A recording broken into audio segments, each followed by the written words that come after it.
আসসালামু আলাইকুম ওয়া রাহমাতুল্লাহি ওয়া বারাকাতুহু। আজকে আমরা জানব কাঁচা কলা সম্পর্কে, যেটাকে আমরা কাঁচকলা বলেও চিনি। কাঁচা কলা সম্পর্কে জানব।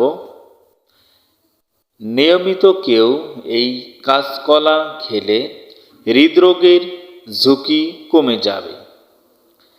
কাঁচা কলা কোলন থেকে ক্ষতিকর ব্যাকটেরিয়া, জীবাণু এবং ইনফেকশন দূর করে কোলনকে সুস্থ রাখে। দীর্ঘমেয়াদী কোলন সংক্রান্ত রোগ দূর করতে কাঁচা কলা বেশ কার্যকরী। তাছাড়া কাঁচকলায় থাকা ম্যাগনেসিয়াম ও ফসফরাস দেহের হাড় মজবুত এবং হাড় ক্ষয় থেকে রক্ষা করে।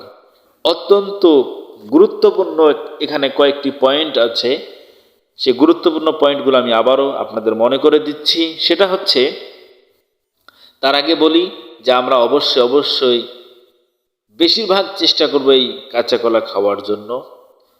তো আমি পয়েন্টগুলো আপনাদেরকে মনে করে দিচ্ছি।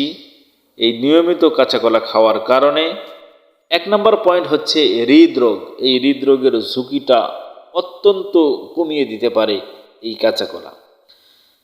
এটা 1 নম্বর সিস্টেম। আর 2 নম্বর হচ্ছে, এই কাঁচা কলা কোলন থেকে ক্ষতিকর ব্যাকটেরিয়া, জীবাণু এবং ইনফেকশন দূর করে কোলনকে সুস্থ রাখতে আমাদের সহায়তা করে, অন্যতম বিষয়।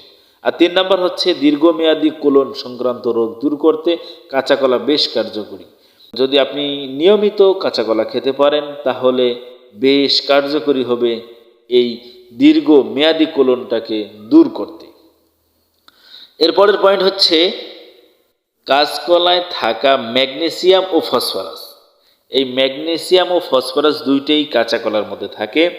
ম্যাগনেসিয়াম ও ফসফরাস দেহের হাড় মজবুত এবং হাড় ক্ষয় থেকে রক্ষা করে।